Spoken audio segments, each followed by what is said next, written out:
Hi dear friends, നമ്മൾ ഇന്നലെ എടുക്കാൻ പോകുന്നത് ആൻഡൻ ഗാന്ധി ഗെയിമിൻ്റെ ബാക്കി ഭാഗമാണ്.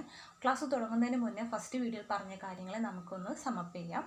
രണ്ടാം ലോകമഹായുദ്ധത്തിന് ശേഷം ഇന്ത്യയുടെ അവസ്ഥ വളരെ മോശമായി, സാമ്പത്തികമായി പിന്നോട്ട് നിൽക്കുന്ന സമയത്ത്, ദാരിദ്ര്യമൊക്കെ അതിൻ്റെ കൊടികുത്തി വാഴുന്ന സമയത്താണ് അവരെന്ത് ചെയ്യുന്നത്, ഒരു ലീഡർഷിപ്പിന് വേണ്ടിയിട്ട്, ഒരു ലീഡറിന് വേണ്ടി കൊതിക്കുന്നത്. ആ പ്രതീക്ഷയിലേക്കാണ് ഗാന്ധിജി വന്നു കയറുന്നത്. സത്യം പറഞ്ഞിട്ടുണ്ടെങ്കിൽ അദ്ദേഹം ഇരുട്ടിലേക്ക് വന്നിട്ടുള്ള വെളിച്ചമാണെന്നാണ് പറയുന്നത്. ബീം ഓഫ് ലൈറ്റ് എന്നാണ് ജവഹർലാൽ നെഹ്റു അദ്ദേഹത്തെ വിശേഷിപ്പിച്ചത്. സാധാരണക്കാരുടെ ഇടയിലേക്ക് മാത്രമല്ല, ഒരു കൂട്ടം, ഒരു മാസ് ഓഫ് പീപ്പിളിൻ്റെ ഇടയിൽ സൈക്കോളജിക്കലി പോലും ഒരു മൂവ്മെൻറ്റ് ഉണ്ടാക്കാൻ, ഒരു ഇൻഫ്ലുവൻസ് ഉണ്ടാക്കാൻ ഗാന്ധിജിക്ക് കഴിഞ്ഞിരുന്നു. ബ്രിട്ടീഷുകാർക്കെതിരെ മാത്രമല്ല, ഇന്ത്യയിൽ നിലനിന്നിട്ടുണ്ടായിരുന്ന അൺടച്ചബിലിറ്റി പോലെയുള്ള സോഷ്യൽ എവിൽസിനെതിരെയുമാണ് അദ്ദേഹം എന്ത് ചെയ്തത്, പൊരുതിയിരുന്നത്. ഇനി നമുക്ക് അതിനുശേഷമുള്ള ഭാഗമാണ് പറയാൻ പോകുന്നത് കേട്ടോ. Realizing the main props of British rule were fear, prestige and the cooperation of the people, and the certain classes whose vested interest were centered in British rule. ഇന്ത്യയിലെ ബ്രിട്ടീഷുകാരുടെ ഭരണത്തെ പ്രോത്സാഹിപ്പിച്ചിരുന്നത് 3 കാര്യങ്ങൾ കൊണ്ടായിരുന്നു. പേടി, ഇന്ത്യക്കാർക്ക് ബ്രിട്ടീഷുകാരുടെ പേടി. രണ്ടാമത് ബ്രിട്ടീഷുകാരുടെ പ്രസ്റ്റീജ്. മൂന്നാമത് ബ്രിട്ടീഷ് ഭരണം കൊണ്ട് നേട്ടമുള്ള കുറച്ച് ഗ്രൂപ്പുകളുണ്ടായിരുന്നു, കുറച്ച് പേരുണ്ടായിരുന്നു. അവരുടെ കോപ്പറേഷൻ, അവരുടെ സഹകരണം കൊണ്ടാണ് ഇന്ത്യയിലെ ബ്രിട്ടീഷ് ഭരണം നടന്നിരുന്നത്.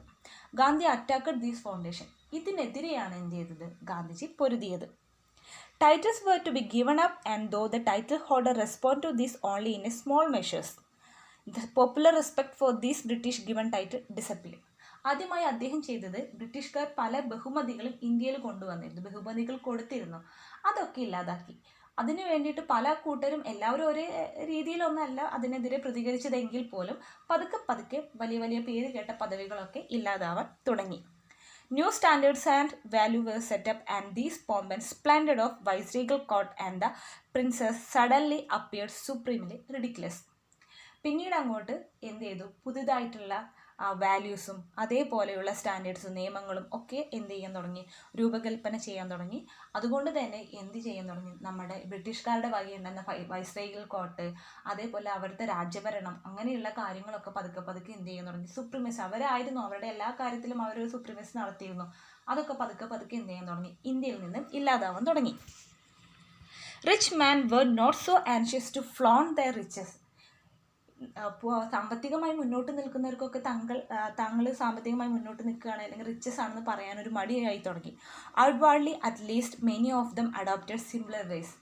അതുപോലെ തന്നെ എന്ത് ചെയ്തു, മോസ്റ്റ് ഓഫ് സാമ്പത്തികമായി മുന്നിൽ നിൽക്കുന്ന പണക്കാരായിട്ടുള്ളവരൊക്കെ സാധാരണ ജീവിതം എന്ത് ചെയ്യാൻ തുടങ്ങി, ഏറ്റെടുക്കാൻ തുടങ്ങി. And in their dress become almost indistinguishable from humbler folk. സാധാരണക്കാരായിട്ടുള്ള ജനങ്ങളിൽ നിന്നും സാമ്പത്തികമായി മുന്നോട്ട് നിൽക്കുന്നവരെ എന്ത് ചെയ്യുക, അവരുടെ ഡ്രസ്സിൽ പോലും നമുക്ക് തിരിച്ചറിയാൻ പറ്റാത്ത അവസ്ഥ. എങ്ങനെയാണോ ഒരു ഇന്ത്യയിലെ സാധാരണ ജനങ്ങൾ ജീവിക്കുന്നത്, അതേപോലെ തന്നെയാണ് എന്ത് ചെയ്തത്, അവിടെയുള്ള സാമ്പത്തികമായി മുന്നോട്ട് നിൽക്കുന്ന പൈസക്കാരായിട്ടുള്ള, കാശുകാരായിട്ടുള്ള ആൾക്കാരും എന്ത് ചെയ്യാൻ തുടങ്ങിയത്, പിന്തുടരാൻ തുടങ്ങിയത് കേട്ടോ. He sent us to the villages and the countryside, hummed with the activity of innumerable messengers of the new gospel actions. പുതിയ പ്രവർത്തനങ്ങളുടെ മെസ്സേജസ്, സന്ദേശങ്ങൾ അയക്കാൻ വേണ്ടിയിട്ട് അദ്ദേഹം എന്ത് ചെയ്തു, നെഹ്റു അടക്കമുള്ള കുറച്ച് ആൾക്കാരെ, കൂട്ടങ്ങളെ ഗ്രാമങ്ങളിലും പട്ടണങ്ങളിലൊക്കെ എന്ത് ചെയ്തു, പറഞ്ഞയച്ചു. The peasant was shaken up and he began to emerge from his shell. അവിടെ ഉണ്ടായിരുന്ന സാധാരണ കർഷകരൊക്കെ അവരുടെ ചട്ടക്കൂടിൽ നിന്നിട്ട് എന്ത് ചെയ്യുക, പുറത്തേക്ക് വരാൻ തുടങ്ങി. കാരണം അവരും ഈ സമരമുഖത്തേക്ക് എന്ത് ചെയ്യാൻ തുടങ്ങി, വരാൻ തുടങ്ങി. The effect on us was different but equally far reaching. അതൊക്കെ ഉണ്ടായി, ഞങ്ങളിൽ വരുത്തിയ മാറ്റങ്ങൾ എന്താണ്, വ്യത്യസ്തമായിരിക്കും, പക്ഷേ ഈക്വലി ഫാർ റീച്ചിങ് ആയിരുന്നു. For we saw for the first time, as it were, the villager in intimacy of his mud hut and with the stark shadow of hunger always pursuing him.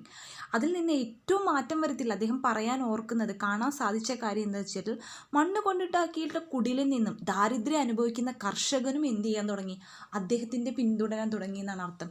കാരണം അയ്യോ ഞങ്ങളിനി ഒന്നുമില്ല എന്ന് പറയുന്നതിന് പകരം എന്ത് ചെയ്യുക, ആ വിശപ്പിൻ്റെ, ആ ദാരിദ്ര്യത്തിൽ നിന്ന് പോലും, ആ മൺകുടിലിൽ നിന്ന് പോലും എന്ത് ചെയ്യാൻ തുടങ്ങി, ഗാന്ധിജിനെ പിന്തുടരാൻ തുടങ്ങി. We learn our Indian economics more from these visit than from books and learned discourses. ഭയങ്കര ഡിസ്കോഴ്സസിലൂടെയും ബുക്സിലൂടെയും പഠിച്ചിട്ടുള്ള ഇന്ത്യൻ സാമ്പത്തിക വ്യവസ്ഥയാണ്, അതൊന്നുമല്ല താങ്കൾ ഇതുവരെ പഠിച്ചത്. അതിനപ്പുറത്തേക്കും പഠിക്കാൻ സാധിച്ചത് ഇതുപോലെയുള്ള യാത്രകളാണ്, ഇതുപോലെയുള്ള ഗ്രാമത്തിലേക്കും പട്ടണത്തിലേക്കുള്ള സന്ദർശനങ്ങളായിരുന്നു ഇന്ത്യൻ സാമ്പത്തിക വ്യവസ്ഥ എന്താണെന്ന് അവരെ കൂടുതൽ പഠിപ്പിച്ചത്. The emotional experience we had already undergone was emphasized and confirmed, and henceforward there could be no going back for us to our old life or our old standards. ഇതുപോലെയുള്ള സന്ദർശനങ്ങളിൽ അവരിൽ ഒരുപാട് അനുഭവങ്ങൾ മാനസികമായിട്ടുള്ള അനുഭവങ്ങൾ ഇമോഷണൽ എക്സ്പീരിയൻസസ് വരുത്തിയിട്ടുണ്ട്. അതുകൊണ്ട് തന്നെ പഴയ ജീവിതത്തിലേക്കോ പഴയ നിലവാരത്തിലേക്കോ എന്ത് ചെയ്തില്ല, ഒരു തിരിച്ചുപോക്കുണ്ടാകുന്നതായിട്ട് ആർക്ക് തോന്നിയിട്ടില്ല, നെഹ്റു അടക്കമുള്ളവർക്ക് എന്ത് ചെയ്തിട്ടില്ല, തോന്നിയിട്ടില്ലെന്നാണ് പറയുന്നത് കേട്ടോ. What was the idea of India which he was setting out to mould according to his own wishes and ideals? ഗാന്ധിജിയുടെ അഭിപ്രായത്തിൽ എങ്ങനെയൊരു ഇന്ത്യ ആയിരിക്കണം എന്നാണ് കരുതുന്നത്, അല്ലെങ്കിൽ ഗാന്ധിജിയുടെ കൺസെപ്റ്റിൽ ഇന്ത്യ എന്ന് പറയുമ്പോൾ എങ്ങനെയുള്ള രാജ്യമായിരിക്കണം എന്നാണെന്നാണ് അടുത്തത് പറയാൻ പോകുന്നത്. It's important. I shall work for an India in which the poorest shall feel that is our country. India എന്ന് പറയുമ്പോൾ അവരവർക്ക് അദ്ദേഹത്തിൻ്റെ കാഴ്ചപ്പാടിൽ ഇന്ത്യനെയാണ് പറയുന്നത് കേട്ടോ. ഏറ്റവും പൂറസ്റ്റായില്ല, ഏറ്റവും പാവപ്പെട്ടവന് പോലും തോന്നണം ഇത് എൻ്റെ രാജ്യമാണെന്ന്. In whose making they have an effective voice, ഞങ്ങൾക്കും ഒരു ശബ്ദമുണ്ടെന്ന് തോന്നണം. An India in which there shall be no high class and low class of people. അവിടെ ഹൈ ക്ലാസ് എന്നോ ലോ ക്ലാസ് എന്നോ പുവർ എന്നോ റിച്ച് എന്നോ അങ്ങനെ യാതൊരു ഡിസ്ക്രിമിനേഷനും പാടില്ല. An India in which all communities shall live in a perfect harmony. എല്ലാ മതത്തിൽപ്പെട്ടവരും എല്ലാ കാറ്റഗറിയിൽപ്പെട്ടവരും എല്ലാ കമ്മ്യൂണിറ്റിയിൽപ്പെട്ടവരും എന്ത് ചെയ്യുക, ഐക്യത്തോടെ ജീവിക്കുന്ന ഒരു India. There can be no room in such an India for the curse of untouchability or the curse of intoxicating drinks and drugs. അല്ലേ, തൊട്ടുകൂടായ്മ പോലെയുള്ള അൺടച്ചബിലിറ്റി ഇല്ലാത്തൊരു ഇന്ത്യ. മദ്യവും ഡ്രഗ്സും അതേപോലെയുള്ള ശരീരത്തിന് ഹാനികരമായിട്ടുള്ള ഒരു ലഹരി പദാർത്ഥങ്ങളും ഇല്ലാത്തൊരു India. Women will enjoy the same right as a man. പുരുഷന്മാരെ പോലെ തന്നെ സ്ത്രീകളും തുല്യമായിട്ടുള്ള അവകാശങ്ങൾ അനുഭവിക്കുന്ന ഒരു India. This is the India of my dreams. അതാണ് എൻ്റെ സ്വപ്നങ്ങളുടെ ഇന്ത്യ എന്നാണ് ഗാന്ധിജി പറഞ്ഞത്. Proud of his Hindu inheritance as he tried to give to Hinduism a kind of universal attire and included all religions within the fold of truth. അദ്ദേഹം ഹിന്ദു ആണെന്നുള്ള ഹിന്ദുയിസത്തിൻ്റെ inheritance ആ ഒരു പാരമ്പര്യത്തിൽ അഭിമാനം കൊള്ളുകയാണ്. പക്ഷെ ഒരിക്കലും അദ്ദേഹത്തിന് ഹിന്ദുയിസം എന്ന് പറഞ്ഞിട്ടുള്ള ആ ഹിന്ദു മതത്തെ പ്രൊജക്റ്റ് ചെയ്തിട്ടുള്ളതല്ല. എല്ലാ മതങ്ങളും ഉൾക്കൊണ്ട് സത്യം എന്നിട്ടുള്ള ഒരു ട്രൂത്ത് എന്ന് പറയുന്നുള്ള ആ ഒരു കാര്യത്തിൽ ഉൾപ്പെടുത്തിക്കൊണ്ടിട്ട് അതിൻ്റെ സത്വമായിട്ടുള്ള എല്ലാ മതങ്ങളും എന്ത് ചെയ്യുക, ഈ ഹിന്ദുയിസത്തിൽ ഉണ്ടായിരിക്കണം. He refused to narrow his cultural inheritance. Indian culture അല്ലേ, ഒരു കൾച്ചറലായിട്ട് ഇൻഹെറിറ്റൻസിന് പകരം അദ്ദേഹം എപ്പോഴും പറഞ്ഞ Indian culture. He wrote, is neither Hindu, Islamic nor any other holy. Hindu എന്നോ മുസ്ലിം എന്നോ മറ്റുള്ളതൊന്നും ഒന്നുമില്ല, എല്ലാം കൂടിയാണ്. It is A fusion of all. എല്ലാത്തിൻ്റെ ഫ്യൂഷനാണ് എന്ത്, Indian culture. Again he said, I want the culture of all lands to be blown about my house as freely as possible. അല്ലേ, എല്ലാ കൾച്ചറിനും എന്ത് തോന്നണം, ഇത് എൻ്റെ വീടാണ് എന്നതുപോലെയാണെന്ന് തോന്നണം. ഇത് ഹിന്ദു ആണ്, മറ്റുള്ള മതക്കാർക്ക് പറ്റില്ല എന്നൊന്നും പറയാൻ പറ്റില്ല. എല്ലാവർക്കും ഇത് എൻ്റെ രാജ്യമാണ്, എൻ്റെ വീടാണെന്നുള്ളൊരു ഫീല് വരണം. But I refuse to be blown off my feet by any. I refuse to live on other people's houses as in interloper, a beggar or slave. കാരണം ഇത് ഒരു അടിമയെ പോലെയോ ഒരു യാചകനെ പോലെയോ മറ്റൊരാളുടെ രാജ്യത്ത് താമസിക്കുന്നൊരു ഫീൽ എന്ത് ചെയ്യാൻ പാടില്ല, ഒരാൾക്കും വരാൻ പാടില്ല. അല്ലേ, ഒരാൾക്കും അങ്ങനെ ഒരു തോന്നൽ പോലും വരാൻ പാടില്ല. Influenced by modern thoughts currents he never let go his roots and clung to them tenaciously. അദ്ദേഹം പറയുന്നത് അദ്ദേഹം വളരെ മോഡേൺ ആയിട്ടുള്ള പല ടെക്നിക്കലായിട്ടുള്ള മോഡേൺ ആയിട്ടുള്ള തോട്ടുകളൊക്കെ അദ്ദേഹം കൺസേൺ ചെയ്തിരുന്നു. അതിനോടൊക്കെ അദ്ദേഹം എന്ത് ചെയ്തിട്ടുണ്ടായിരുന്നു, ഒരു അനുകമ്പ പ്രകടിപ്പിച്ചിരുന്നു, അല്ലെങ്കിൽ അതെല്ലാം അദ്ദേഹം സപ്പോർട്ട് ചെയ്തിരുന്നു.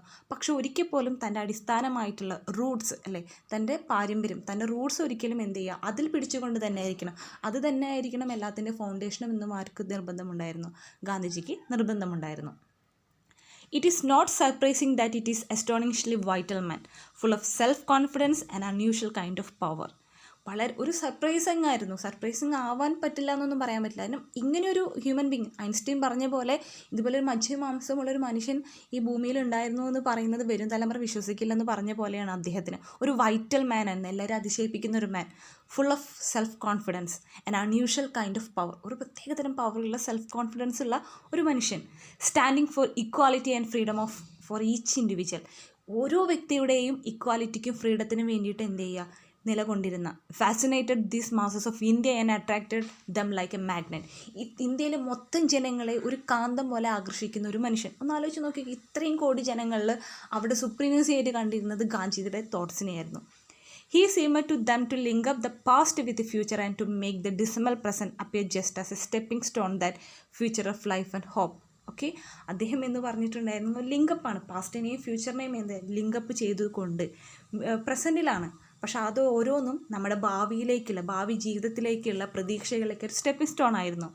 Thus he effected a vast psychological revolution not only among this who followed his lead. Okay, അദ്ദേഹം നടത്തിയിട്ടുള്ള മാസസായിട്ടുള്ള ഇൻഫ്ലുവൻസ്, സൈക്കോളജിക്കൽ റെസൊല്യൂഷൻ എന്ന് പറയുന്നത് അദ്ദേഹത്തെ പിന്തുടരുന്നു മാത്രമല്ല, ഓൾസോ എമംഗ് ഹിസ് ഒപ്പോണൻസ്, അദ്ദേഹത്തെ എതിർക്കുന്നവർ പോലും എന്ത് ചെയ്തിട്ടുണ്ട്, അദ്ദേഹത്തിൻ്റെ ആ സൈക്കോളജിക്കൽ റെസൊല്യൂഷനിൽ എന്ത് ചെയ്തിട്ടുണ്ട്, സപ്പോർട്ട് ചെയ്തിട്ടുണ്ടായിരുന്നു. Those many neutrals who could not make up their minds what to think and what to do. അതിൽ ഒരുപാട് ന്യൂട്രസ്, എന്ത് ചെയ്യണം, എന്താണ് ചെയ്യേണ്ടത്, എങ്ങനെ ചിന്തിക്കണം എന്നും അറിയാത്തവരെ പോലും അത്രയധികം ഇൻഫ്ലുവൻസ് ചെയ്യാൻ പോലും ആർക്ക് പറ്റിയിട്ടുണ്ട്, ഗാന്ധിജിക്ക് പറ്റിയിട്ടുണ്ട്. അദ്ദേഹത്തെ ഫോളോ ചെയ്യുന്നവർക്ക് പോലല്ല, അദ്ദേഹത്തെ എതിർക്കുന്നവർക്ക് മൊത്തം ഇന്ത്യയിലുള്ള മൊത്തം ആളുകളെ പോലും എന്ത് ചെയ്യുക, സ്വാധീനിക്കാൻ കേപ്പബിലിറ്റി ഉള്ള മനുഷ്യനായിരുന്നു ഗാന്ധിജി. ഒബ്വിയസ്ലി പുറത്തുള്ള രാജ്യങ്ങളിലൊക്കെ എന്ത് ചെയ്യുന്ന അദ്ദേഹത്തെ വളരെയധികം സ്വാധീനിച്ചിട്ടുള്ള മനുഷ്യനാണ് ഗാന്ധിജിയുടെ തോട്ട്സൊക്കെ.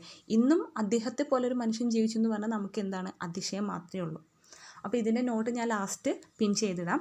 ഈ വീഡിയോയ്ക്ക് ശേഷം നിങ്ങളുടെ +1 ഇംഗ്ലീഷ് എക്സാമിന് വേണ്ടിയിട്ടുള്ള കുറച്ച് ടിപ്സ് ഉണ്ട്, മാർക്ക് എങ്ങനെ സ്കോർ ചെയ്യാമെന്ന് പറയുന്ന കുറച്ച് ടിപ്സുമായിട്ടാണ് അടുത്ത വീഡിയോ വരിക. എല്ലാവരും അത് തീർച്ചയായിട്ടും കാണണം കേട്ടോ.